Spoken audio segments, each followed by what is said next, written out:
Bonjour tout le monde. J'espère que vous allez bien et merci d'être là pour notre midi-conférence qui porte sur l'occasion de souligner un anniversaire, l'anniversaire du 20 ans des deux manifestes, Manifeste pour un Québec lucide et Manifeste pour un Québec solidaire. Je serai avec ma collègue Suzy pour présenter le fruit de notre petite étude soulignant ce 20e anniversaire-là. Et sans plus tarder, je débute tranquillement. Donc, d'abord, sortie surprise le 19 octobre 2005, donc ça veut dire dans 2 jours, ça va faire exactement 20 ans que sortait un manifeste pour un Québec lucide, dirigé par un ancien premier ministre du Québec, donc à la tête Lucien Bouchard, euh, qui est un ex-premier ministre à ce moment-là. Là. Il avait quitté la vie politique depuis 4 ans. Et plusieurs professeurs d'université l'accompagnaient là-dedans. Il était en tout, là, il y avait une dizaine de personnes, donc Pierre Fortin, Claude Montmarquette, Robert Lacroix. Il y avait aussi d'autres politiciens, par exemple Joseph Facal, l'éditorialiste André Pratt de la presse, et il y avait des gens du milieu artistique, Denise Robert, du milieu des affaires, Denise Véro. Donc, sorti un manifeste assez court, mais percutant, qui a entraîné 2 semaines plus tard une riposte avec une publication d'un manifeste pour un Québec solidaire, où là, il y avait de nombreux signataires, notamment Françoise David et d'anciens politiciens là, comme Jean-Pierre Charbonneau également. Et nous, si on parle aujourd'hui du 20 ans de ces deux manifestes-là, c'est parce que déjà à l'époque, on s'y intéressait. Donc, la chaire, dans la foulée des deux manifestes, avait organisé un colloque pour essayer de faire le point entre les deux visions. Et ça l'avait également conduit à la publication d'un livre. Et bien là, on s'est dit, 20 ans plus tard, est-ce qu'on peut tirer les mêmes constats ou qu'est-ce qui a pu avancer au cours, qu'est-ce qui peut être pris à partir des propositions des deux manifestes dans les politiques publiques d'aujourd'hui. Alors, je vous rappelle rapidement, là, en 5 affirmations, qu'ont dit les signataires du manifeste pour un Québec lucide. Donc, on peut résumer ça ici. Ils parlaient beaucoup de la démographie. Donc, le départ prochain des bébés boomers à la retraite allait à l'époque là, soumettre le Québec plus vite et plus fort à une perturbation majeure de la pyramide des âges. Le vieillissement de la population qui en découlait allait affaiblir la croissance économique et causer des difficultés sous l'angle des finances publiques. Donc là, en gros, ça disait le Québec doit agir immédiatement pour favoriser la croissance économique, notamment en faisant des investissements majeurs en éducation, en accélérant le remboursement de la dette et en modifiant la manière dont il prélève ses revenus. Et là, on mettait l'accent via un dégel des droits de scolarité, hausse des tarifs d'hydroélectricité, réforme majeure de la fiscalité pour aller davantage vers la consommation, tout en, évidemment, voulant protéger les plus démunis. Comme je disais, 2 semaines plus tard, arrivait le manifeste pour un Québec solidaire, qui était d'ailleurs une riposte, dans le fond, et qui était comme une réaction. Et dans le fond, ce qu'il mentionnait, c'était que oui, il y a un vieillissement de la population, mais ce vieillissement-là de la population peut être ralenti par un meilleur soutien aux familles ou par une meilleure intégration des immigrants. L'impact négatif sur l'économie et les finances publiques peut être atténué. La croissance économique est rapide au Québec. Ce n'est pas un problème de création de richesse, mais c'est davantage un enjeu de répartition à leurs yeux. La dette québécoise ne représente pas un problème alarmant. Il suffit de la regarder diminuer en proportion de notre économie, la taille de notre économie. Puis la hausse de droits ou de taxes ou de tarifs, ça ne peut que réduire le niveau de vie des personnes les plus pauvres et de la classe moyenne.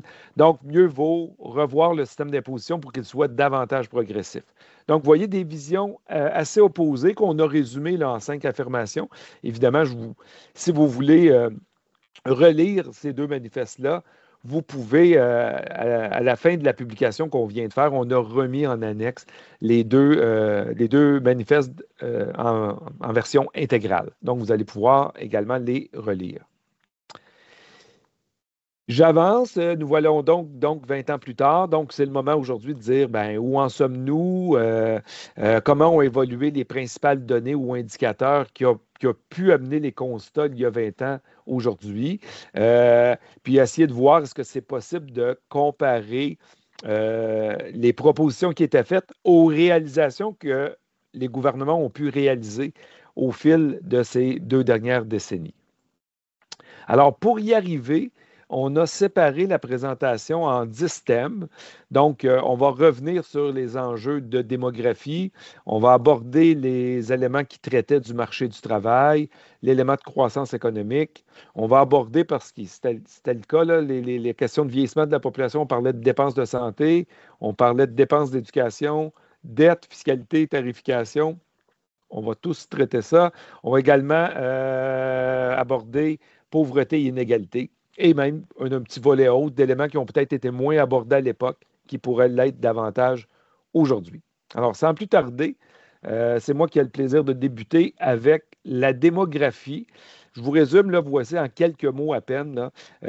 Les lucides, eux, c'était une place importante à la question démographique, comme je vous l'ai déjà souligné. Puis pour les solidaires, ils reconnaissaient qu'il y avait un enjeu, mais que les effets anticipés pouvaient s'atténuer. Alors, c'était quoi les constats à l'époque? Bien, à l'époque, au moment d'écrire les 2 manifestes, on était sur des données de projection démographique de l'Institut de la statistique du Québec de 2004 et on indiquait clairement que la population québécoise était pour connaître un sommet là, autour de 2030 avant d'entreprendre un déclin. Et du côté plus spécifique des 65 ans et plus, on disait que leur poids, leur proportion dans le total de la population québécoise était pour augmenter grandement. Et dès 2027, là, on était pour atteindre 25 de la population. Mais vous voyez qu'on serait rendu à autour de 2050 à 30 de la population québécoise qui aurait été âgée de 65 ans et plus. Ça, c'était les constats basés sur les projections de 2004 de l'ISQ. Si on prend les plus récentes projections de l'ISQ, on s'aperçoit qu'il y a un écart considérable en termes de nombre de Québécois. Donc, il y a eu manifestement une immigration plus forte, un peu plus de bébé-boom, mais c'est d'abord une population immigrante plus forte. On s'aperçoit qu'il n'y a pas de déclin post-2030, que la population va plutôt se stabiliser. Et du côté du poids des personnes aînées dans la population totale, ben, le 25 il va être atteint juste un petit peu plus tard, mais on voit par contre qu'on n'atteindra pas un 30 dans un horizon de 2050. Donc, par la suite, le poids des personnes âgées ou la proportion, je dis le poids, là, ça semble négatif, la proportion des personnes âgées dans la population totale va croître, mais à un rythme plus faible qu'on l'avait anticipé à l'époque. Donc, les constats étaient réels, mais les effets sont davantage été ralentis avec les données réelles. Donc, c'est un peu ça. Donc, population plus nombreuse qu'anticipée sur le plan de la démographie et croissance naturelle. Déjà, là, le nombre de décès par rapport aux naissances est négatif, comme attendu, mais on a une population moins vieillissante qui reste vieillissante, mais avec une ampleur un peu moindre qu'anticipée. À mon tour, donc moi je continue avec le marché du travail. En fait, la population projetée a aussi une influence sur le marché du travail par l'entremise du groupe de la population projetée des 15 à 64 ans. Pourquoi? Bien, parce que ce groupe-là, des 15 à 64 ans, ça représente la plus importante source de force de travail, finalement. Le bassin des travailleurs potentiels, c'est surtout là qu'ils se retrouvent. Donc, ce qu'on voyait dans la projection, là aussi, à l'époque, qui était projetée, on voyait qu'il y avait une diminution qui était attendue. Si on ajoute à ça, un peu comme Luc l'a fait, les données réelles jusqu'en 2025 et ce qui est projeté dans la plus récente projection, mais ce qu'on note dans les données réelles, c'est qu'aujourd'hui, en 2025, la population des 15 à 64 ans, elle a plutôt cru de 9 alors qu'on anticipait une décroissance d'à peu près 4 suite à ça, ben, il n'y a pas de réelle croissance qui est aujourd'hui attendue. On parle plus d'une stagnation, une légère diminution, mais surtout une stagnation. Donc, c'est quand même là aussi d'une ampleur moins importante. Mais qu'est-ce que disaient les manifestes sur le marché du travail? Je pense que c'est probablement l'élément qui a frappé le plus et dont tout le monde se rappelle aujourd'hui. Les Québécois travaillent moins d'heures, travaillent moins d'heures et prennent leur retraite plus rapidement. Ça, je pense que ça a fait couler beaucoup d'encre, cette affirmation-là. À quoi ressemblaient les chiffres à l'époque sur ces affirmations-là par rapport au taux d'emploi du groupe des 15 à 64 ans? En 2005, on avait un taux d'emploi de 70 au Québec qui était inférieur à ce qui existait en Ontario. Par rapport aux heures et par rapport à l'âge de la retraite, ce qu'on voyait en 2005 par rapport aux heures moyennes travaillées au Québec, c'était un peu moins de 33 heures. Donc là aussi, c'est inférieur au nombre d'heures travaillées en Ontario, en moyenne. Et pour ce qui est de l'âge de la prise à la retraite, mais ça se constatait aussi qu'on prenait la retraite plus rapidement en moyenne au Québec à 60 ans versus près de 62 ans en Ontario. Fait que jusque-là, les constats, ben, ils étaient quand même clairs par rapport au fait qu'on travaillait globalement moins qu'ailleurs, par exemple. Les lucides et les solidaires parlaient donc de hausse des taux d'emploi. Les solidaires disaient que ça se produirait, cette hausse des taux d'emploi-là, et les lucides ben, l'espéraient, donc disaient qu'il devait y avoir des actions prises dans ce sens-là. Mais qu'est-ce qui s'est passé au cours des 20 dernières années? Il y a eu en effet des mesures qui ont été mises en place pour inciter à travailler davantage ou à inciter à travailler point. On pense à la prime au travail qui était déjà là qui est apparue déjà là en 2005. Son pendant fédéral, l'allocation canadienne pour les travailleurs. On voulait aussi inciter les gens à rester un peu plus longtemps sur le marché du travail ou à travailler, donc travailler plus ou revenir sur le marché du travail. Donc, des mesures pour les travailleurs d'expérience, la crédit pour travailleurs d'expérience ou pour prolongation de carrière. Il y a le traitement des revenus de travail dans le calcul du supplément de revenus garanti qui a été aussi amélioré, des modifications plus récentes au régime des rentes. Le développement du réseau de services de garde a aussi amené à améliorer l'incitation à travailler de différents groupes. Donc, comment les taux d'emploi ont évolué si on reprend les mêmes données que je vous présentais tantôt, mais qu'on regarde aujourd'hui? Bien, en 2024, ce qu'on voit, c'est que le taux d'emploi du Québec a cru significativement à 77 ce qui est maintenant plus élevé que le taux d'emploi du groupe d'âge en Ontario, qui était à 73 Donc, il y a une forte progression et on a maintenant devancé les taux ontariens pour les taux d'emploi. Les taux d'emploi des 65 à 69 ans se sont aussi significativement améliorés. Ils ont doublé au Québec, passant de 12,4 à 24,8 Cette progression-là, elle était aussi visible en Ontario, mais un petit peu moins, ce qui fait qu'aujourd'hui, notre écart avec le taux d'Ontario, il est un petit peu moins grand. Donc, il y a une amélioration notable des taux d'emploi. Pour ce qui est des heures travaillées, mais elles ont pas augmenté, elles ont diminué avec les années, notamment parce qu'il s'agit des heures moyennes travaillées par l'ensemble des travailleurs. Donc, il y a un groupe plus âgé, généralement, qui travaille moins d'heures. Ça explique en partie cet élément-là, qu'on note aussi en Ontario. Encore là, notre écart avec l'Ontario, par contre, il s'est réduit. Donc, la baisse a été un petit peu moins grande au Québec. Finalement, pour l'âge à la prise de la retraite, il y a une augmentation significative. Là aussi, au Québec, on est tout près de 65 ans, tout juste un petit peu en bas de l'Ontario, où l'âge de la prise de la retraite est en moyenne un petit peu plus élevé à 65 et un petit peu plus que 65 ans. Donc, qu'est-ce qu'on peut retenir sur les données du marché du travail, ce qui est anticipé et ce qui est maintenant là, c'est que comme souhaité ou par les lucides et anticipé par les solidaires, il y a eu un rattrapage et même un dépassement des taux d'emploi des 15 à 64 ans, probablement même au-delà de ce qui était anticipé à l'époque. C'est aussi le cas, je ne l'ai pas montré ici, mais pour les mères, pour les femmes généralement, qui ont amené une hausse, mais aussi pour les mères de jeunes enfants où les taux d'emploi ont dépassé les taux d'emploi ontariens. D'autres indicateurs qui sont aussi améliorés, ça permet de compenser en partie une moins grande croissance du bassin des travailleurs potentiels et c'est aussi ce qu'on espère pour les années à venir. Croissance économique maintenant. Euh, à l'égard de la croissance économique, mais si on veut des services publics, si on a donc besoin de recettes, si on veut, il y a un lien très, très étroit entre la croissance des recettes de l'État et la croissance économique générale. Donc, qu'est-ce qui était dit en 2005 par rapport à la croissance économique? Bien, dans les affirmations des Lucides, notamment, on mettait de l'avant que la croissance économique était moins grande au Québec et que le PIB par habitant était aussi plus bas au Québec. Les données de l'époque ou d'une période qui se termine avec la publication des manifestes montre en effet, en termes de croissance du PIB réel, en moyenne sur la période, la croissance était de 2,3 au Québec versus 2,9 en Ontario. Donc, en effet, c'était plus bas.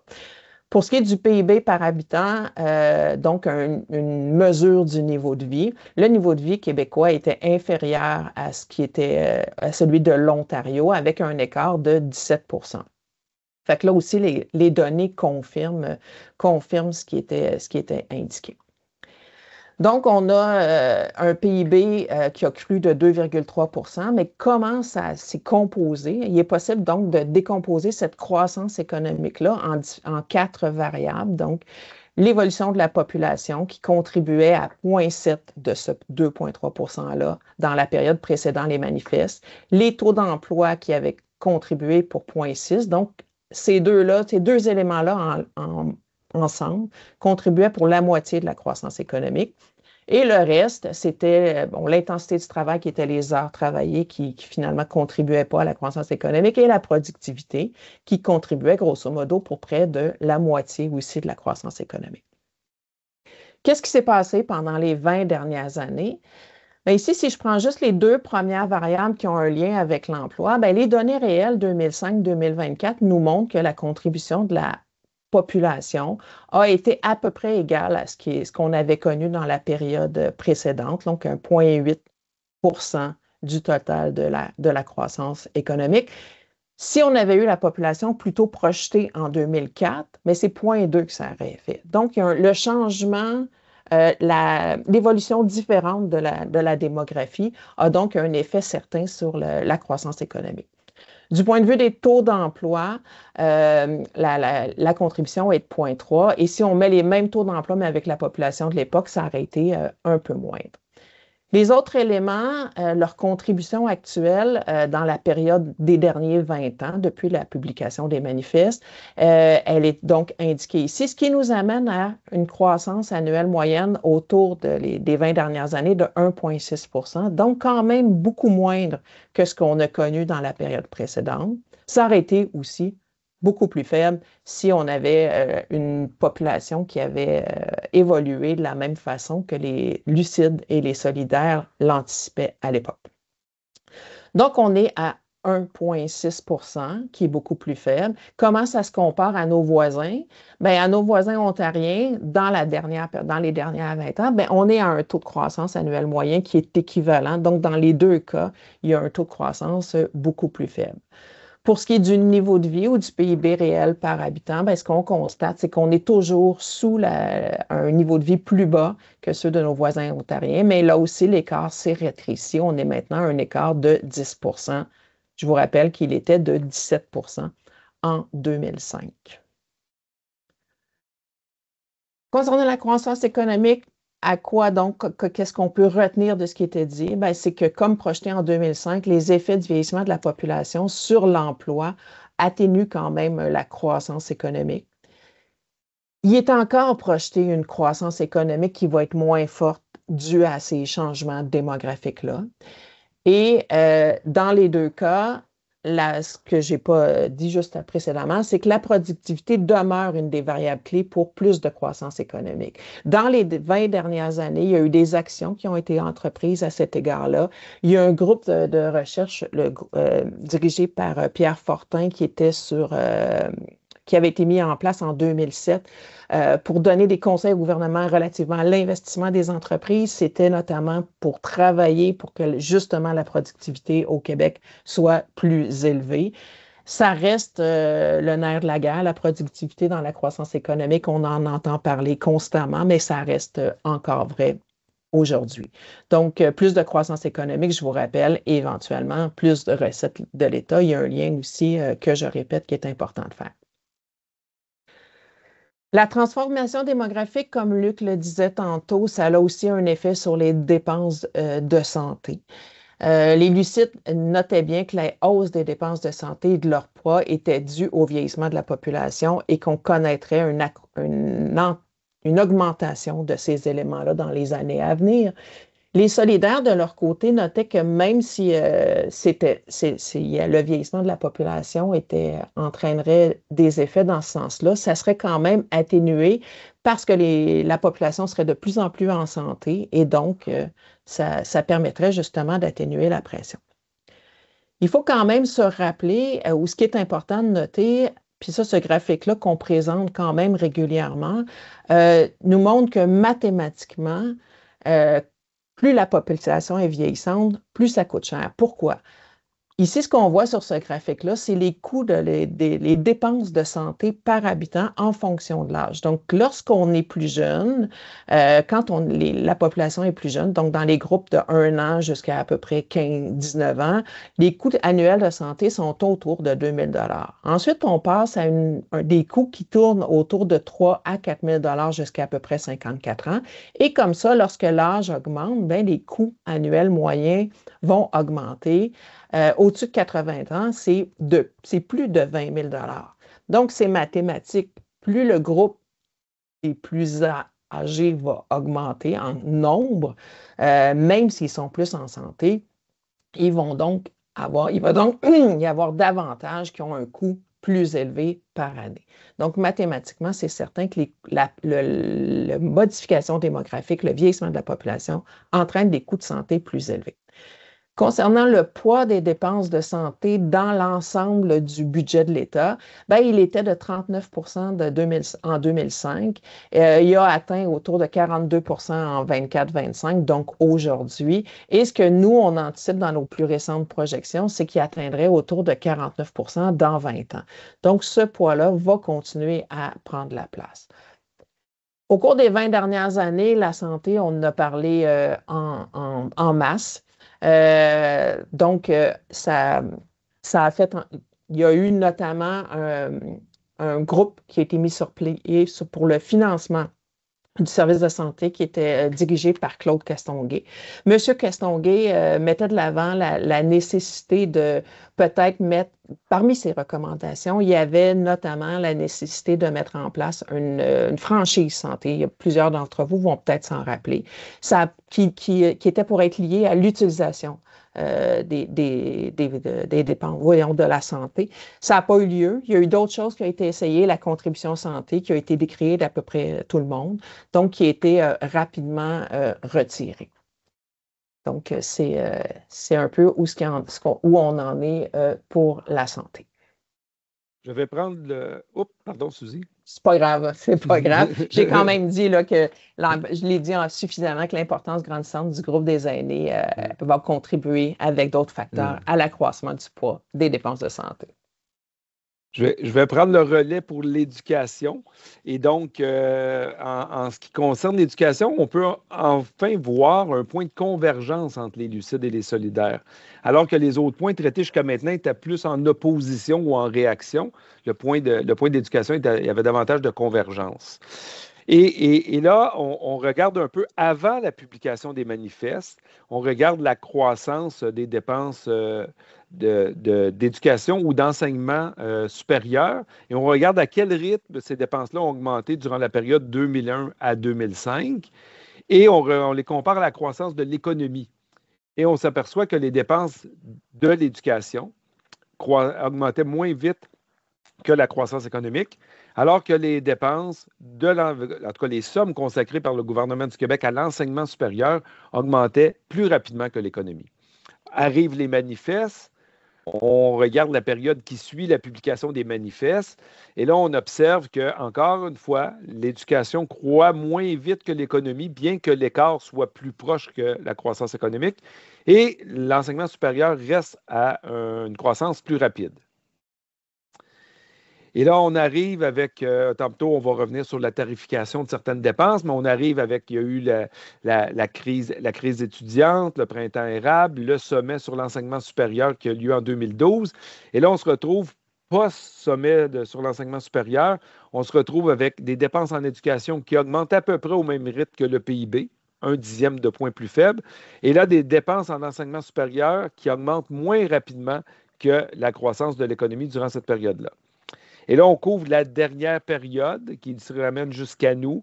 Et là, on voit que on se retrouve où les dépenses tant en éducation qu'en enseignement supérieur ont cru plus rapidement que l'économie. Et donc, s'il y avait un message il y a 20 ans, il a quand même mis un peu de temps à percoler auprès des décideurs pour se retrouver dans la dernière portion des 20 ans avec des dépenses ou un investissement en éducation et en enseignement supérieur qui est supérieur au rythme de l'économie. Du côté des Lucides, en matière d'éducation, il soulignait également l'importance d'améliorer la scolarisation. Et là, ce qu'on peut voir ici, c'est le taux de sortie du milieu scolaire sans aucun diplôme ni qualification. Alors, on était autour de 2005, on était à près de 21% de taux de sortie sans diplôme ni qualification. On voit que ça a diminué. Avant la pandémie, on était à 13,8. On a remonté légèrement. Nous sommes en dernière année, 2022-2023, on est à 15,1%. On constate que c'est quand même une amélioration au cours des 20 dernières années. On regarde également du côté du graphique de droite, là, parce qu'il y avait une volonté d'augmenter la diplomation universitaire.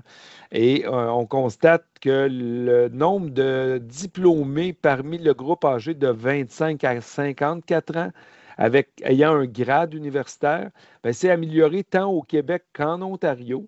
Par contre, le Québec est toujours derrière l'Ontario, même qu'on est forcé de reconnaître que la croissance a été plus forte en Ontario qu'au Québec, alors que le Québec passait de 23 à 38, donc plus 15 points.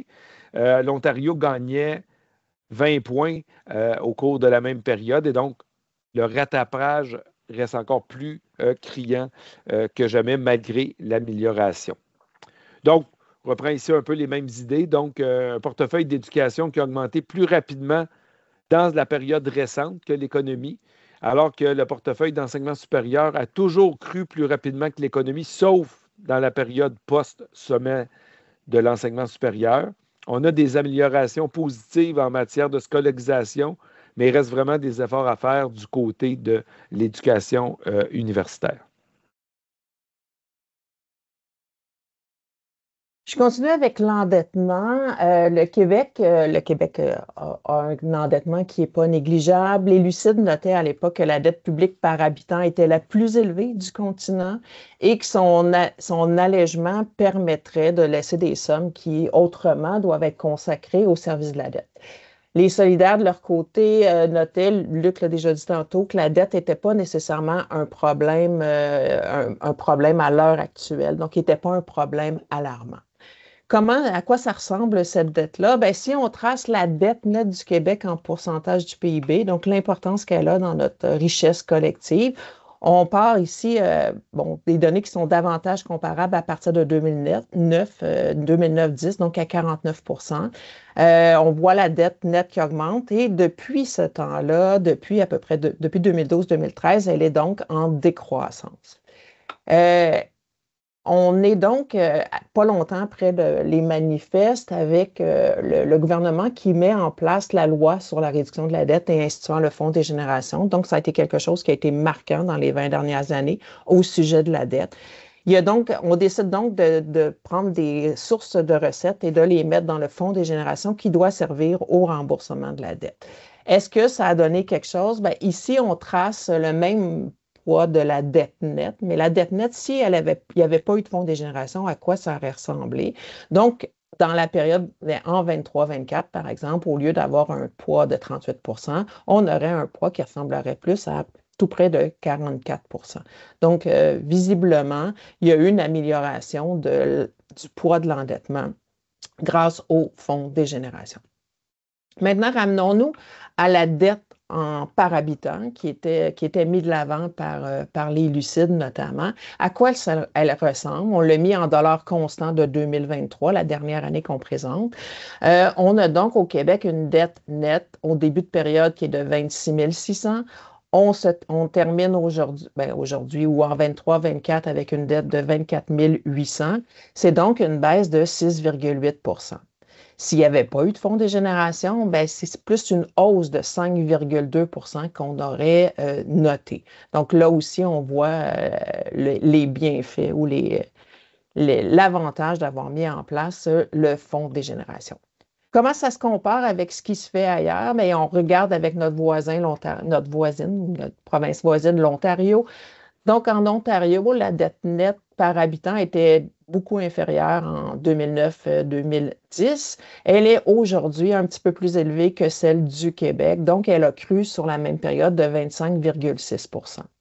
Si on compare encore plus avec le reste des provinces, donc excluant le Québec et l'Ontario, ce qu'on voit, c'est globalement, toutes prises ensemble, c'est une hausse de 154 du poids de la dette nette par habitant qu'on voit sur la période.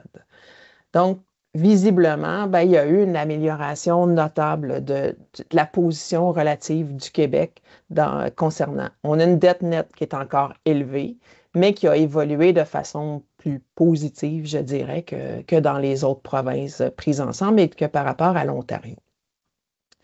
Concernant le service de la dette ou l'importance de ce qu'on consacre chaque année au service de la dette, bien, qu'on la regarde en pourcentage des revenus budgétaires, la ligne bleue, ou en pourcentage de notre richesse collective, le PIB, la ligne jaune, on voit que sur la période, ce poids-là a diminué. Donc, on laisse moins des revenus chaque année qui sont utilisés pour le service de la dette parce que une baisse de l'endettement relatif, parce qu'aussi, il y a eu une baisse, là, il y a d'autres facteurs, une baisse des taux d'intérêt sur la période.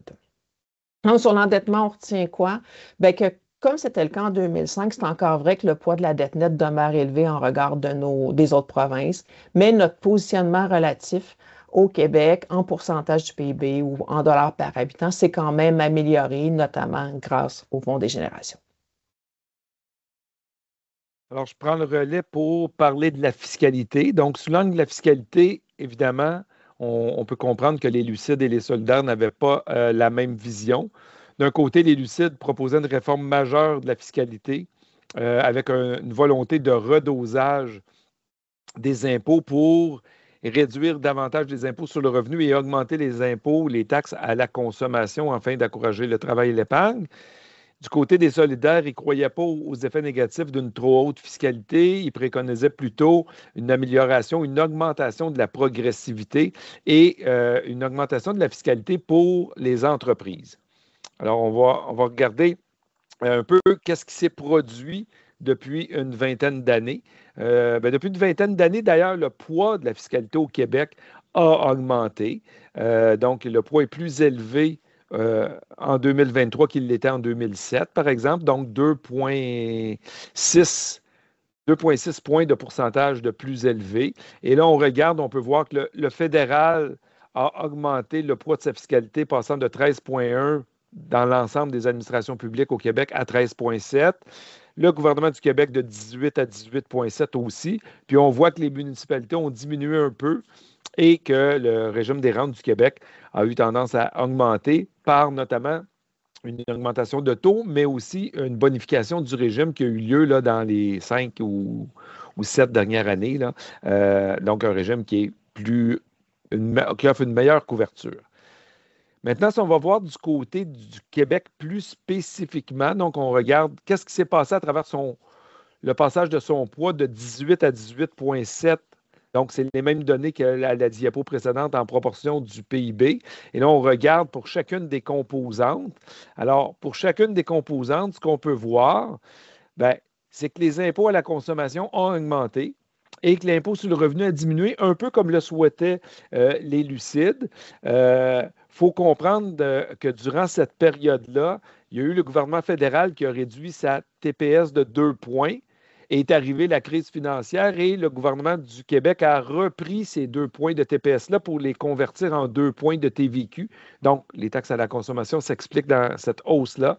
Et au fil du temps, bien, vous souvenez qu'il y a eu des baisses d'impôts là, en 2008, en 2018, en 2023, et que ça a un effet, somme toute, assez modeste sur le poids de l'impôt sur le revenu des particuliers en proportion de notre économie. On peut regarder du côté de l'impôt des sociétés. Québec solidaire proposait qu'on les augmente. Bien, ils ont été entendus. L'impôt sur le bénéfice des sociétés a augmenté. Ça s'est fait dans un contexte où on diminuait la taxe sur le capital, mais vous regardez quand même qu'au net, impôt sur le bénéfice des sociétés, taxe sur la rémunération qui est payable par les entreprises et taxe sur le capital, il y a quand même un poids plus élevé. Lorsqu'on prend les trois ensemble ici, là, quand même un poids plus élevé qui ne l'avait auparavant. Et donc, il y a eu une augmentation de l'impôt des sociétés. Pour le reste, c'est quand même peu significatif. Et donc, si on revient un peu sur les constats, dans le sens des lucides, augmentation des taxes à la consommation, légère baisse de l'impôt sur le revenu. Du côté des solidaires, augmentation un peu du poids de l'impôt des sociétés. Par la suite, il y a eu la commission d'examen sur la fiscalité québécoise qui, à travers son mandat, reprenait un peu ce que les lucides avaient proposé. Donc, le mandat confié par le gouvernement à la commission reprenait un peu les propositions des lucides. Force est de constater qu'il n'y a pas eu de grandes réformes découlant de la commission d'examen. Je suis bien placé pour en parler, mais plutôt simplement des ajustements à la pièce. Je poursuis avec la tarification. Donc, les lucides abordaient également comme révision du mode de financement de l'État la tarification, en voulant plus de tarification, alors que les solidaires étaient davantage contre la tarification, donc ils ne voulaient pas plus de tarification. On va regarder la tarification sur 3 principales formes: les droits de scolarité, les tarifs d'hydroélectricité et la tarification des services de garde. Donc, je vais les reprendre un à la suite de l'autre.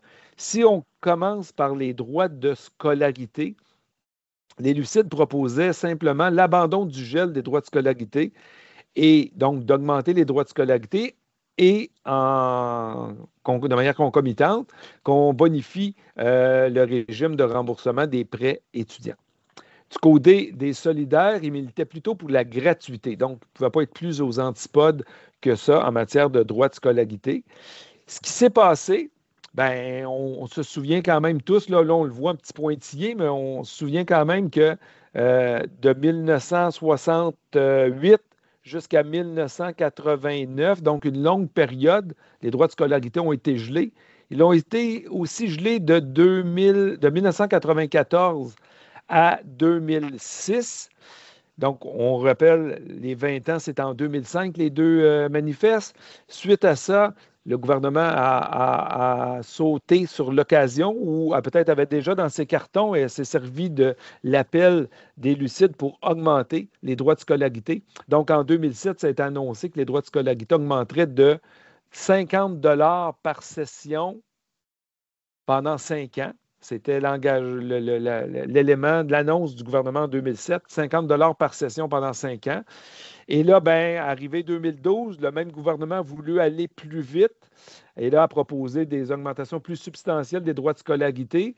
Et là est arrivé le printemps érable et le sommet sur l'enseignement supérieur que je vous ai parlé par la suite. Et là, malgré tout ça, on peut voir un ralentissement, mais on peut constater que les droits de scolarité ont été maintenus indexés. Et donc, depuis 7 ans, depuis 2012, les droits de scolarité sont indexés. Allons du côté de l'hydroélectricité. Donc, les lucides proposaient d'augmenter les tarifs d'hydroélectricité et qu'une proportion des profits d'Hydro-Québec soit consacrée au remboursement de la dette. Bon, Suzy a déjà parlé du Fonds des générations. Si vous allez voir dans le Fonds des générations, il y a quand même une large part des versements qui découlent d'Hydro-Québec. Donc, on pourrait dire que sur ce point-là, les lucides ont été attendus. Sur le point part des profits ou part des versements d'Hydro-Québec au Fonds des générations. Du côté des tarifs, on va regarder ça un peu plus loin, mais évidemment, vous comprendrez que Québec solidaire n'était pas d'accord avec l'augmentation des tarifs d'Hydro-Québec. Je dis Québec solidaire, mais c'est le manifeste pour un Québec solidaire là, qui serait plus juste, ou les solidaires. Donc, le parti n'existait pas là, en 2005. Et là, il est en désaccord et il avance que ce seraient les personnes plus pauvres et la classe moyenne qui seraient davantage touchées. Alors, retour en 2005 pour voir quelle était l'importance des tarifs d'Hydro-Québec par rapport aux autres grandes villes ailleurs au Canada ou ailleurs dans le monde. Et là, on prend, si on payait 100 de tarifs d'hydroélectricité au Québec en 2005, il y avait seulement 2 villes, Winnipeg et Vancouver, où ils payaient un peu moins que nous. Et un peu moins, c'était vraiment pas beaucoup moins. Et partout ailleurs dans le monde, à commencer par Toronto, c'était plus élevé. Alors, à Toronto, quand nous, on payait 100 d'hydroélectricité à Montréal, c'était 171 donc 71 plus élevé à Toronto. Puis vous voyez, là, si on va jusqu'à, par exemple, New York, c'était 3,5 fois plus cher qu'à Montréal pour les tarifs d'hydroélectricité. Dans la foulée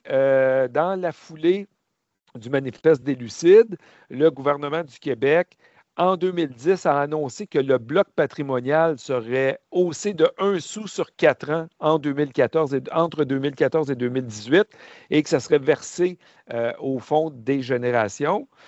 Il y a eu un changement de gouvernement en 2012. Le Parti québécois a dit on ne fera pas le 1 sou au bloc patrimonial, mais on va quand même indexer le bloc patrimonial. Donc, c'est ce qui s'est passé. Et par la suite, il y a un nouveau gouvernement, le gouvernement actuel, qui a dit bien, on va mettre fin à la révision annuelle de la Régie de l'énergie pour fixer les tarifs d'hydroélectricité. On va s'assurer que ça soit à l'inflation. Par la suite, l'inflation est devenue trop élevée. Ils ont dit que ça va être l'inflation maximum 3. Et donc, là, on va essayer de voir dans ce graphique-là comment ont évolué les tarifs d'hydroélectricité québécois par rapport au reste du monde. Et là, on maintient l'analyse sur une base 100. Et là, on s'aperçoit que les deux endroits qui étaient un peu moins élevés qu'au Québec sont devenus plus élevés. Par exemple, Vancouver, c'était à peu près le même prix qu'au Québec. Maintenant, c'est 50 plus élevé, les tarifs d'hydroélectricité là-bas. Toronto, c'était 71 plus élevé. On est maintenant 87 plus élevé. Et on a été allé jusqu'à New York, tantôt, je vous disais, 3,5 fois plus élevé. Maintenant, c'est 7,7 fois plus élevé. Donc, si nous, on paye 1 de tarif, ils payent 7,70 pour la même quantité d'électricité. Donc, là, il faut se poser la question, est-ce que c'est la bonne approche d'avoir, parce que Hydro-Québec appartient au gouvernement, d'avoir les tarifs les plus bas? Est-ce que se vendre à nous-mêmes aux tarifs les plus bas est la bonne approche? Il y aura d'autres occasions de discuter de ça, mais c'est clair que des bas tarifs peuvent amener à du gaspillage ou à de la surconsommation, alors qu'on se pose la question si la quantité de nouveaux barrages qu'on devrait construire, peut-être qu'on devrait avoir toujours cette réflexion-là sur quelle serait la bonne tarification de l'hydroélectricité. Je termine sur un troisième tarif, donc les contributions réduites pour les services de garde. Ce n'était pas abordé dans aucun des manifestes, mais j'en parle pareil parce que ça témoigne d'une volonté de changer la manière de tarifer les services publics. Et donc, vous vous rappelez qu'on a eu les fameuses garderies à 5 $. Il y a eu un dégel, on est passé aux garderies à 7 $. Et donc, à chaque fois, les tarifs étaient fixés et il n'y avait pas d'indexation. Donc, même le gouvernement qui a choisi de le faire passer de 5 à 7 n'a pas cru bon indexer. Par la suite, il y a eu un début, là, en 2014, un début d'indexation là, des tarifs de services de garde. Et on a même eu droit à une époque où il y avait des services de garde qui étaient modulés selon le revenu des familles. Ça a duré le temps d'une élection. Là, par la suite, le nouveau gouvernement l'a rapidement aboli. Pardon. Et donc, ça me permet de vous montrer, dans le graphique de droite, c'est oui, les tarifs sont indexés, mais ils sont indexés à l'inflation, sont indexés aux revenus des ménages, sont indexés à toutes sortes de choses, mais ils ne sont pas indexés au coût des services. Et donc, vous vous apercevez que la contribution parentale est de moins en moins importante dans le coût d'offrir des services de garde à contribution réduite. Donc, en début de période, on était à 16,5 % du coût, puis on est rendu à 11,1 % du coût. Donc, il y a une diminution de la contribution parentale dans le coût d'offrir ce service-là. Donc, ce n'est pas un partage. Je les parents payent 20 du coût ou 15 du coût, et selon les coûts, le tarif va être indexé. Ce n'est pas comme ça que ça a été conçu. Peut-être cela aurait-il dû l'être. Et globalement, quand on prend l'ensemble des services publics au Québec, l'ensemble, qu'ils soient tarifés ou non, on prend l'ensemble des services publics au Québec, puis on regarde la proportion des revenus de tarification par rapport au coût de l'ensemble des services publics, on s'aperçoit que malgré la volonté des Lucides, malgré qu'ils aient été entendus pour certains dégels, notamment des droits de scolarité et de l'indexation, on s'aperçoit que dans l'ensemble des services publics québécois, les revenus de tarification sont moins importants aujourd'hui qu'ils ne l'étaient en début d'exercice. Donc, il faut quand même garder ça à l'esprit. Je continue avec certaines notions qui étaient aussi présentes dans les deux manifestes, soit que les préoccupations quant au sort des moins nantis étaient là dans les deux cas. On parlait déjà à l'époque ou dans ces manifestes-là de la volonté ou d'une idée de tendre vers un régime de revenu minimum garanti. Le revenu minimum garanti a fait couler beaucoup d'encre dans les 20 dernières années à différentes époques. Il y a eu ici, comme ailleurs dans le monde et comme ailleurs au Canada. Au Québec, il y a eu le comité d'experts sur le revenu minimum garanti qui s'est penché sur la question. Visiblement, il n'y a pas eu de revenu minimum garanti. Par contre, il y a eu une reconnaissance d'un soutien minimum de l'État, la reconnaissance qu'on pouvait modifier les choses existantes pour les améliorer. Donc, il y a quand même eu des gestes dans les 20 dernières années, notamment des prestations plus généreuses qu'on pense au crédit d'impôt pour solidarité. L'aide sociale a été réformée plus récemment, beaucoup plus récemment qu'on pense au programme de revenus de base qui a amélioré significativement le soutien de revenus d'une clientèle bien particulière de l'assistance sociale, une clientèle vulnérable, soit les prestataires dont les contraintes sévères à l'emploi sont persistantes. Qu'est-ce que ça donne en termes d'indicateurs? Mais si on regarde des indicateurs de faible revenu, ici à gauche qu'on présente, c'est le pourcentage des personnes à faible revenu, en fait, qui ont un revenu inférieur à une mesure de faible revenu après impôt, qui est la mesure, qui est le revenu médian, 50 du revenu médian des ménages. Donc, sur la période, il y a une légère tendance à la baisse. Donc, il y a un indicateur de pauvreté qui est légèrement amélioré. Un autre indicateur de faible revenu est lié cette fois-là à la mesure du panier de consommation, le coût d'un panier de biens et services de base. Donc, il y a eu différentes définitions au cours des années, mais ce qu'on note, c'est que dans les trois cas, il y a une certaine tendance à la baisse, grâce notamment à l'intervention des gouvernements. Donc, il y a une certaine amélioration à ce niveau-là. Donc, on nie pas la réalité puis les réels problèmes qui existent concernant les populations vulnérables, mais on note toutefois que les indicateurs globaux de pauvreté et d'inégalité que je n'ai pas présentés ici montrent des améliorations sur la période de 2005 à 2023. Il y avait d'autres choses dans ces manifestes-là. Luc l'a dit, ce n'est pas des textes qui sont très longs, mais c'est des textes qui sont très denses. On est loin d'avoir fait le tour de toutes les questions qui y étaient abordées. On en a couvert plusieurs. Il y en a d'autres qu'on ne couvre pas. Il y a quand même une notion sur laquelle je voulais revenir, qui est la question de l'environnement. Donc, la question de l'environnement dans le manifeste des Lucides, elle est pas couverte du tout. Par contre, elle prend une place importante dans le manifeste pour un Québec solidaire. Je vous cite un élément, une phrase où on notait « Lorsque l'on tente d'imaginer le Québec de demain, un premier défi vient à l'esprit, celui d'un développement durable et écologique. » Donc, c'était important pour les solidaires. Ils l'ont répété à différentes places dans leur manifeste. Qu'est-ce qui s'est passé du point de vue environnemental dans les 20 dernières années? Bien, il y a eu quand même une amélioration si on regarde l'indicateur des gaz à effet de serre. Pas suffisamment pour atteindre des cibles qui se sont fixées, mais il y a eu des gestes politiques comme la bourse du carbone, comme le fonds vert. Donc, il y en a d'autres. Il y a eu recours à l'écofiscalité. Est-ce que c'est suffisant? Probablement pas parce qu'on est loin de nos cibles, mais ça reste notre question. Mais il y a cette question-là qui reste vraiment importante aussi dans notre environnement.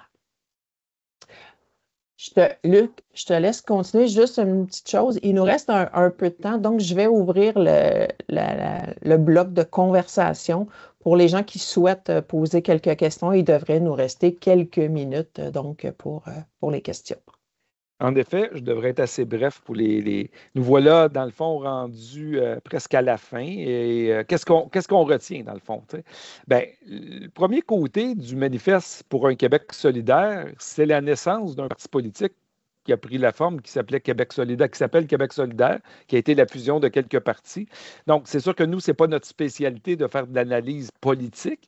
On fait plus de l'analyse de finances publiques et de fiscalité. Mais on peut quand même dire que du côté du manifeste pour un Québec lucide, ils ont certainement influencé la réflexion la réflexion gouvernementale, notamment par la création d'un certain nombre de groupes de travail au fil des années qu'on peut associer au manifeste, même qu'on pourrait dire au pluriel.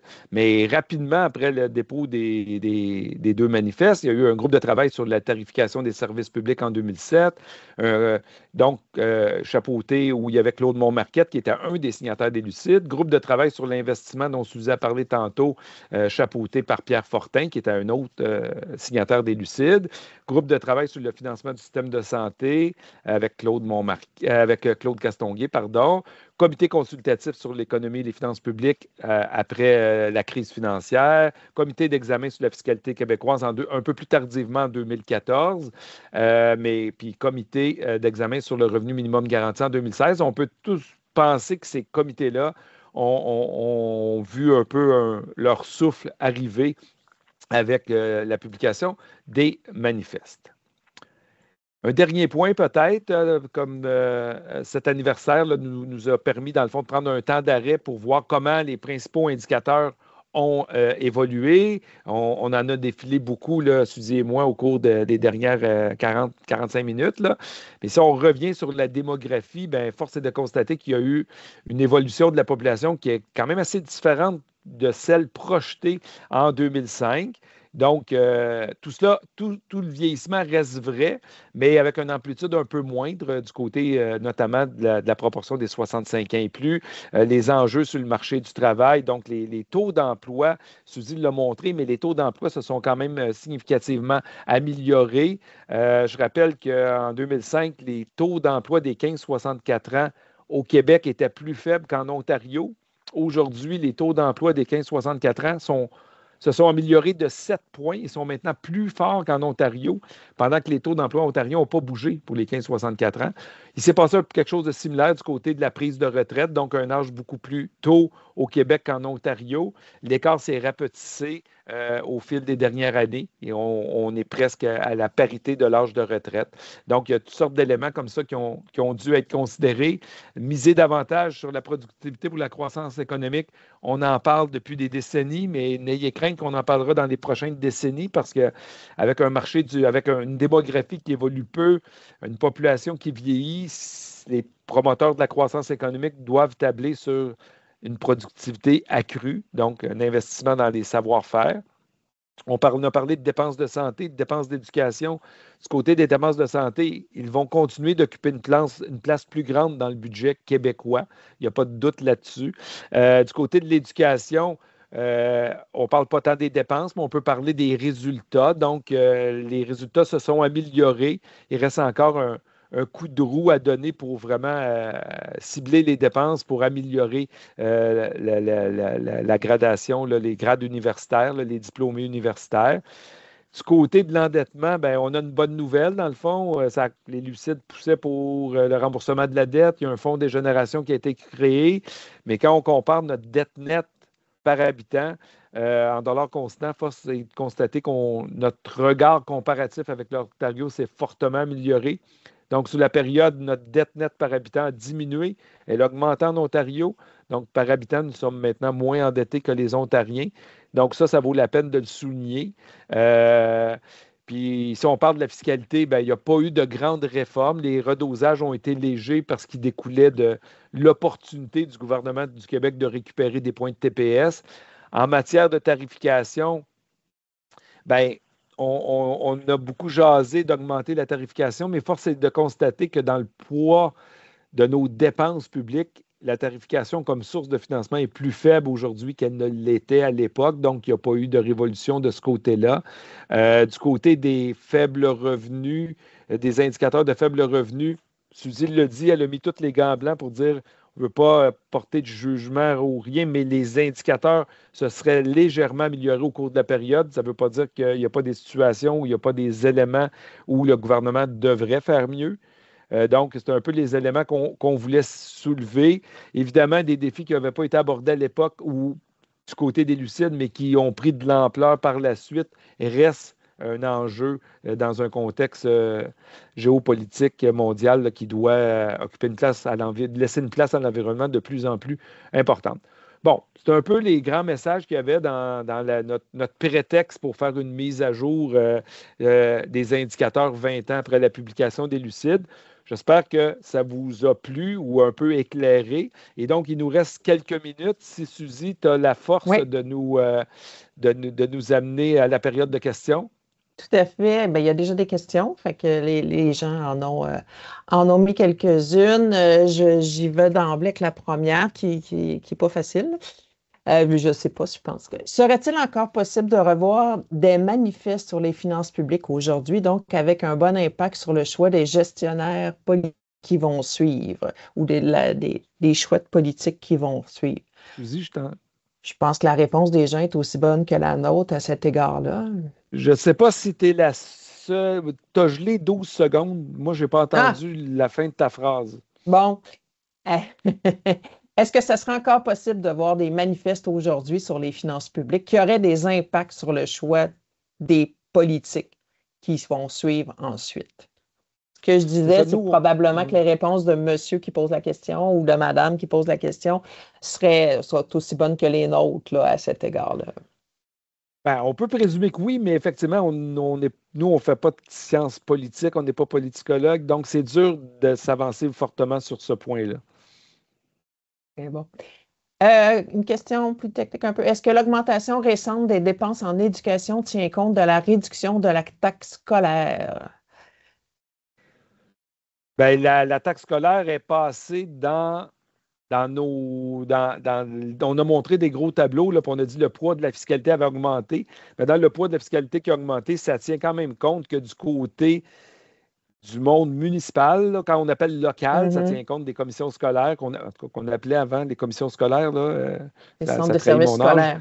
Les centres de services maintenant, mais ça tient compte qu'ils prélèvent moins d'impôts fonciers scolaires et donc, malgré tout, le poids de la fiscalité a augmenté. Mais l'impôt scolaire ne rentre pas en moins ou en plus dans les dépenses d'éducation. C'est vraiment traité d'un côté les dépenses, de l'autre côté les revenus. Merci. Est-ce que miser plus sur les tarifs va devenir un avenir pour plus de rentrées de fonds dans les caisses de l'État? C'est difficile de répondre à cette question-là. Ça dépend de la réceptivité, ça dépend de la volonté des politiciens d'aller dans cette avenue-là, puis ça dépend de la réceptivité des électeurs d'accepter ou non une volonté de tarification différente, là. Donc, on le voit même avec des tarifs indexés. Si le coût des services publics augmente plus fort, eh bien, ça veut dire que les tarifs diminuent en importance. On a pu l'observer du côté notamment des services de garde dans un des graphiques que je vous montrais.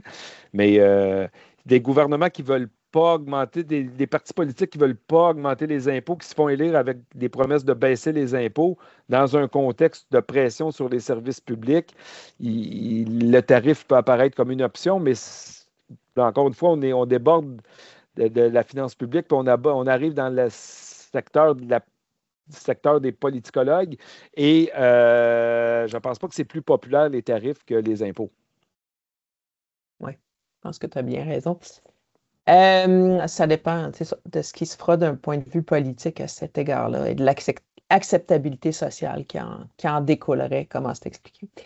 Quelqu'un nous demande d'élaborer sur les effets de la baisse des cibles d'immigration sur notre capacité à financer les dépenses du gouvernement.